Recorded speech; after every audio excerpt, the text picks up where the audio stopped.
तो दोस्तों, क्योंकि रिश्तों के भी रूप बदलते हैं कि आज के एपिसोड की शुरुआत वहीं से होती है जहां ऋतिक गुस्से में अंगद को अपने से दूर धकेल देता है और साफ शब्दों में कहता है कि यहां से चले जाओ। इसके बाद ऋतिक का वर्षों का दर्द फूट पड़ता है। वो अंगद से कहता है कि उसने उसे कितनी बार समझाने की कोशिश की थी, कभी रोकर, कभी हाथ जोड़कर, कभी गुस्सा करके, लेकिन एक बार भी उसने ये नहीं सोचा कि उसके जाने के बाद उसका छोटा भाई कैसे सब संभालेगा, परिवार कैसे संभालेगा, बच्चे कैसे संभलेंगे और घर का क्या होगा। फिर ऋतिक भावुक होकर बोलता है कि जब अंगद पहली बार अपने प्यार के लिए पूरे परिवार से लड़कर शांति निकेतन छोड़कर गया था, तब उसे अपने बड़े भाई पर गर्व हुआ था। उसे लगा था कि उसका भाई अपने प्यार के लिए पूरी दुनिया से लड़ सकता है, लेकिन आज वही इंसान अपने उसी प्यार से मुंह मोड़कर खड़ा है। इसके बाद ऋतिक बेहद कड़वे शब्दों में कहता है कि अंगद हमेशा से भागता आया है, कभी जिम्मेदारियों से, कभी अपने लोगों से और कभी खुद से। वो कहता है कि शायद पहले भी उसे समझ नहीं आया था और आज भी नहीं आ रहा होगा, लेकिन अब एक बात अच्छी तरह वो समझ ले कि आज यहाँ उसका अपना कहने वाला कोई नहीं है, इसलिए बेहतर होगा कि वो तुरंत वहां से चले जाए। अंगद कुछ कहने की कोशिश करता है, लेकिन तभी मुन्नी आगे आती है। वो नम आंखों से पूछती है कि आखिर उसने ऐसा किया ही क्यों। वो भाभी को अकेला छोड़कर चले गए, एक बार भी पलटकर नहीं देखा कि वो कैसी है, किस हाल में जी रही है और फिर जी भी रही है या नहीं। ऋतिक भी फिर कहता है कि अगर उसके दिल में कोई परेशानी थी तो वो एक बार उसके पास आ सकता था, उससे बात कर सकता था, वो हमेशा उसके साथ खड़ा था, लेकिन उसने किसी पर भरोसा ही नहीं किया। फिर आज इतने सालों बाद वापस आने का क्या मतलब है। इसके बाद मुन्नी हाथ जोड़कर अंगद से विनती करती है कि बहुत मुश्किलों के बाद वृंदा की जिंदगी में दोबारा खुशियां लौटी है, इसलिए वो उनसे गुजारिश करती है कि अब उन खुशियों को बर्बाद न करे और चुपचाप वहां से चले जाए। सलोनी भी अंगद से कहती है आगे आकर कि वो उससे उम्र में छोटी जरूर है, लेकिन फिर भी हाथ जोड़कर यही कहना चाहती है कि जैसे 10 साल पहले वो बिना कुछ कहे उनकी लाइफ से चला गया था, वैसे ही आज भी चला जाए, क्योंकि अब सबने उसके बिना जीना सीख लिया है। इतने में हेमंत भी आगे बढ़ता है और सख्त लहजे में कहता है कि यहाँ मौजूद हर इंसान बिल्कुल सही कह रहा है। जो कुछ भी हुआ उसका जिम्मेदार सिर्फ और सिर्फ अंगद है। अब अगर वो ये उम्मीद लेकर आया है कि सब कुछ भूलकर उसे माफ कर दिया जाएगा, तो ऐसा कभी नहीं होगा। इसके बाद हेमंत ऋतिक से बोलता है कि वो अंगद को तुरंत यहां से बाहर निकाल दे। उधर अंगद लगातार वृंदा की तरफ देख रहा होता है और वृंदा भी टूटकर रो रही होती है। तभी हेमंत साफ कहता है कि वृंदा उससे कोई बात नहीं करना चाहती। चारों तरफ से जब सब लोग उसको जाने के लिए कहने लगते हैं, तभी अंगद अचानक जोर से चिल्ला उठता है कि बस बहुत हो गया।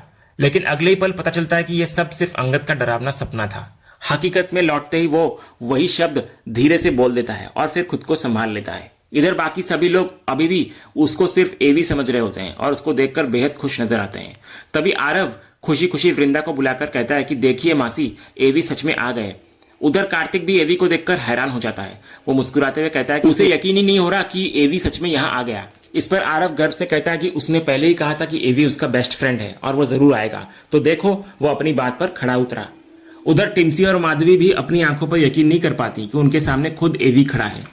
इसी बीच मिताली भी आगे आती है और मुस्कुराकर एवी से कहती है कि वो असल में उसकी सोच से भी ज्यादा लंबा है। उसने उसे हमेशा सिर्फ स्टेज पर देखा था, इसलिए कभी अंदाजा नहीं लगा। फिर वो उसकी तारीफ करते हुए कहती है कि उसकी पर्सनैलिटी वाकई काफी अच्छी है। तभी अंगद की नजर अचानक अक्षय पर पड़ती है। उसको तुरंत वही दिन याद आने लगता है जब वो अक्षय और आरव को अस्पताल ले जा रहा था और अक्षय बार बार कह रहा था कि उन्हें अस्पताल नहीं जाना चाहिए क्योंकि घर वाले उन्हें ढूंढ रहे होंगे। उसी पर अंगद समझ जाता है कि यही लड़का उसका अपना बेटा अक्षय था, जो इस वक्त वृंदा के बिल्कुल पास खड़ा है। इधर कार्तिक मुस्कुराते हुए एवी से कहता है कि आज का दिन उसके लिए बहुत खास है, इसलिए जब वो यहां तक आ ही गया है तो उसे भी इस खुशी का हिस्सा बनना चाहिए। फिर वो कहता है कि आज उसकी और वृंदा जी की सगाई होने वाली है। ये सुनते ही अंगद के दिल पर जैसे पहाड़ टूट पड़ता है। उसके चेहरे के पीछे छिपा दर्द कोई देख नहीं पाता, वो कुछ बोल भी नहीं पाता। इसके बाद सब लोग उससे फंक्शन में रुकने के लिए जिद करते हैं, लेकिन अंगद यानी कि एवी मना करते हुए कहता है कि अब उसे निकलना चाहिए। तभी आरव तुरंत उसका हाथ पकड़ लेता है और कहता है कि अभी अभी तो वो आया है, इसलिए अब उसे कहीं नहीं जाने देगा वो। ऋतिक भी मुस्कुराकर कहता है कि आरव उसका इतना बड़ा फैन है, इसलिए कम से कम सगाई खत्म होने तक तो उसे रुकना ही पड़ेगा। तो अंगद खुद को संभालते हुए बहाना बनाता है कि उसे सिर्फ वॉशरूम जाना है।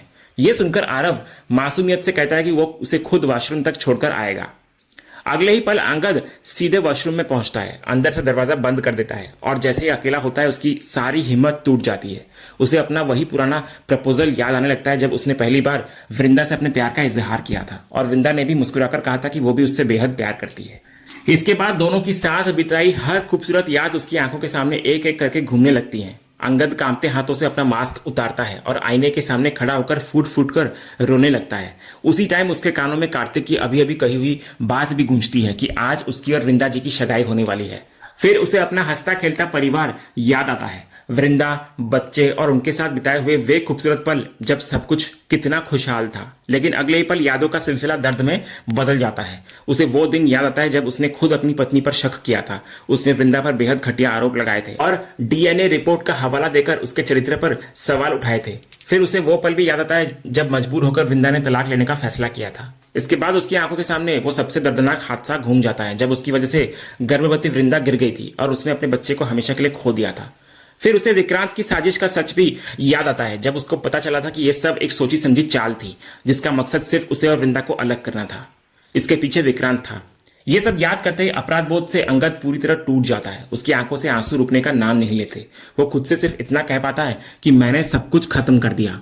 इतना कहते ही वो जोर जोर से रोने लगता है। खुद को संभालने की कोशिश में चेहरे पर पानी डालता है, लेकिन दर्द इतना गहरा होता है कि वो दोबारा आईने के सामने खड़ा होकर फूट फूट कर रो पड़ता है। एपिसोड में आगे हम देखते हैं कि कार्तिक वृंदा से इधर मुस्कुराते हुए कहता है कि ये तो सच में बहुत बड़ा सरप्राइज हो गया। उसको बिल्कुल उम्मीद नहीं थी कि आरव सच में एवी को यहाँ लेकर आ जाएगा। इस पर वृंदा हैरानी से पूछती है कि आखिर एवी यहाँ आया ही क्यों।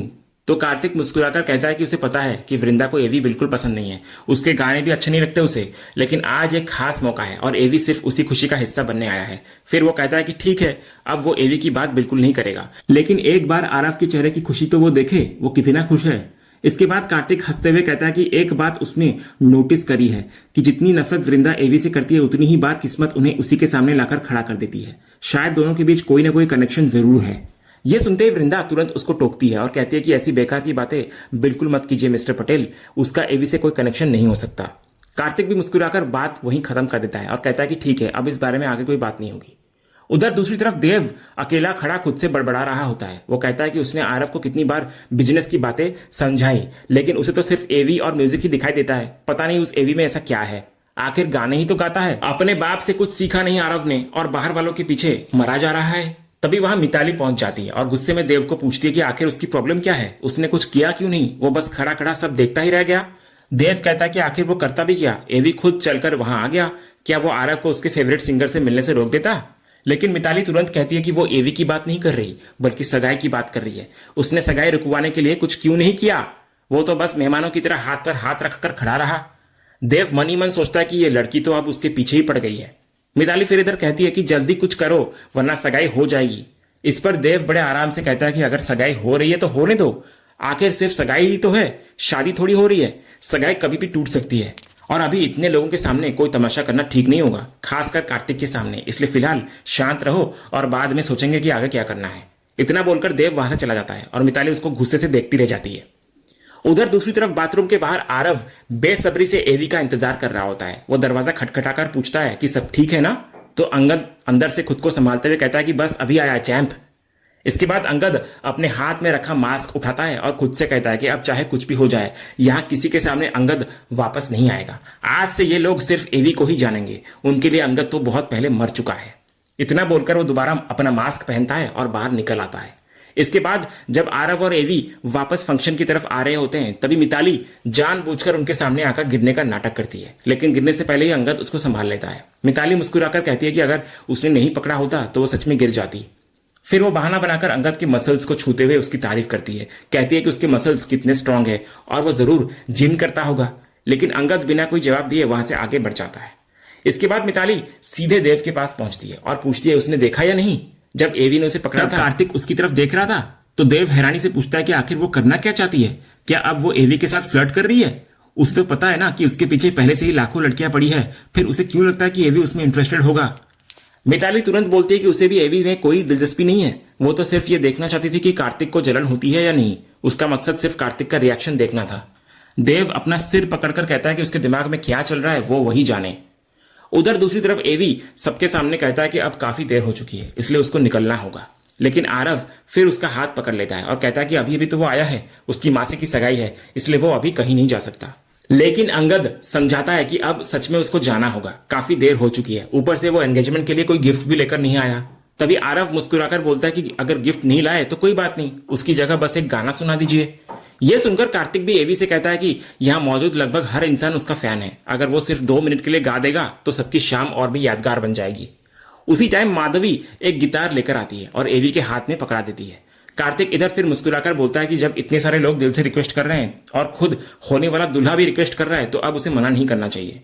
ये सुनते ही अंगद की नजर सीधे वृंदा पर जाकर टिक जाती है। इधर आरव अपनी मासी वृंदा से कहता है कि अगर वो एक बार बोल दे तो एवी उनकी बात जरूर मान जाएगा, लेकिन वृंदा शांत आवाज में कहती है कि सब लोग उन्हें इतना फोर्स क्यों कर रहे हैं, अगर उन्हें जाना है तो जाने दीजिए।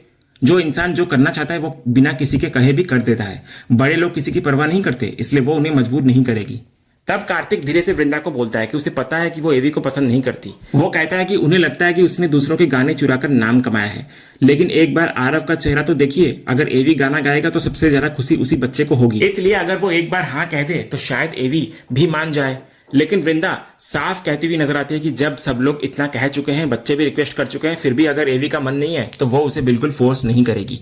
इतना बोलकर वृंदा वहां से मुड़कर जाने लगती है और उधर अंगद बस खामोशी से उसे जाता हुआ देखता रह जाता है। और इसी मोड़ पर आज का यह एपिसोड यहीं पर खत्म होता है। तो दोस्तों, आपको क्या लगता है, क्या एवी बनकर आया अंगद अपनी असली पहचान सबसे छिपा पाएगा, और क्या वो वृंदा के सामने अपना दर्द हमेशा के लिए छिपाकर रख पाएगा, या फिर सच्चाई बहुत जल्द सबके सामने आने वाली है?